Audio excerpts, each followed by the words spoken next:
I'm just keen to know, I mean, I bid on behalf of a friend a few weeks ago, and you were the auctioneer, but you know, and you know, in that case, we were obviously, it was an on-site auction, but you know, has anything changed around, you know, maybe it's, you know, the best strategies, you know, for whether it's, you know, as a bidder, you know, to anyone listening, you know, whether it's bidding online or bidding in person. Maybe the bidding online is probably more, you know, a real topic. Is there any strategy that people should be considering when they're jumping onto your platform? Let's maybe look at two things. Let's look at the online bidding strategy, and then let's look at the strategy on site. I think one thing when you're bidding online is that a lot of buyers are fearing actually getting involved straight away. They're quite tentative about like making that first move. Whereas I really find that those buyers that are making that first move are really sending a message to the other online bidders that, far out, there's actually someone here that wants to have a crack at this. So what we're seeing is that those buyers that are getting active and getting active fast, like literally almost as soon as you ask for a bid, making a bid, they're usually the ones that are being feared by the other buyers. One thing that I've noticed as an auctioneer in the online world, we're getting really stupid and low bids because the keyboard warriors on the other end. It's a lot easier to put in a stupid bid when the auctioneer is not looking at you face to face, or the auctioneer is, you know, you're not physically there. You feel less not intimidated, but you feel less nervous about making that silly bid. So as well, I suppose. What's that? Less exposed to the whole group of people. I've been having to knock back quite a few opening offers. So and can you control the level of bid in terms of the increments up and down? Can you, or up? So in this environment where I'm actually physically calling the auction, it's exactly the same as in an auction room where I can say no to someone, you know, you need to bid X. In the timed online auction, they actually cannot bid less than the requested opening bid amount. So it's a fixed amount. That's the number. If you try and put in a bid below it, it won't accept it. Okay. So I really like that. So number one tip, get involved. In an auction room environment or on site, I mean, really at the end of the day, the person who has the biggest budget really should be the buyer. However, if you go there with similar budgets, you can definitely outsmart your competition. You know, Jeremy, for example, like that one that you're bidding on, you could see that you tell me, the person that you were bidding against, it was really obvious to me as an auctioneer that in the final few bids that they were making, that they were really stretching themselves. They were really deciding, should we or shouldn't we? And they were having those really hard conversations, but like the body language was telling us that that's what was going on. So what I loved about your strategy is that the moment that they eventually decided to take that leap of faith and put that bid in, you just went bang, and you bid straight away. So, and I don't think it wasn't the relevance of the next bid was maybe an increment of another $5,000, but I think it was just it was the quick confidence to come back. I think it was actually 1,000. You know, whatever it was, but it was so fast that it was to that buyer, it was like maybe someone just stabbed them in the chest because they thought, I'm going to take this leap of faith. Let's do it. Let's see what happens. I hope they don't bid. Bang, boom. It's just like, well, that didn't work. Yeah. So, and I think they did that twice. And the second time that you went bang, you can see that the buyer just looks at each other and says, he's going to buy this. You know.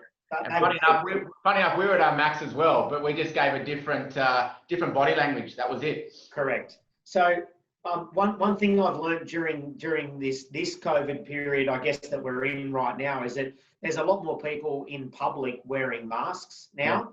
Yeah. How does that impact you? If you want a little tip, little tip for buyers going to auctions: wear a mask, and it's not just for safety. It's incredibly difficult to read the buyer's body language if you are wearing a mask. I actually had this brainstorm last night. I was doing an auction, and the buyers in the rooms, a lot of the buyers were wearing masks, and I was thinking to myself, wow, I'm really finding this hard to read their body language and find out what they're thinking, because I play off that energy as an auctioneer. Yeah. So I'm not saying that it necessarily made them buy it or not buy it, but I found it a lot more difficult reading their body language as a result of them wearing a mask as opposed to not wearing a mask. I think if it's making your job harder, at least what you should be doing is getting some free branding, maybe some Cooley's, signature mask or something to hand out to all the buyers. At least get, some good PR.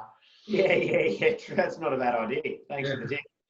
But that's interesting that obviously, body language is everything, and obviously online there is no body language online, but as you said, just act early and put your best foot forward, I think, and there's no point being there if they're interested, give it And a just crack. because there's on that point, like just because there's a minimum bid increment, don't always just bid the minimum.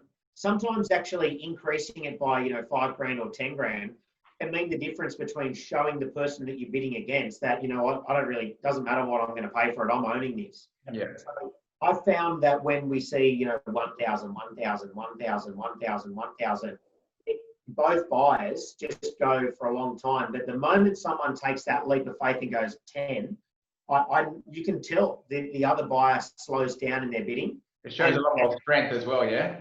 Yeah, and they start questioning far out, who am I bidding against here? Yeah. Damien, do you think that it's a good idea to get someone to bid for our clients? I mean, sometimes it is a suggestion that we make to clients because they have no experience bidding at auctions, getting a real estate friend to help out or a buyer's agent. And I think it depends on the person. The answer to that question is yes. I do think that it's absolutely worthwhile getting people to represent, like an experienced buyer, to represent that they're your client, and that goes for any buyer.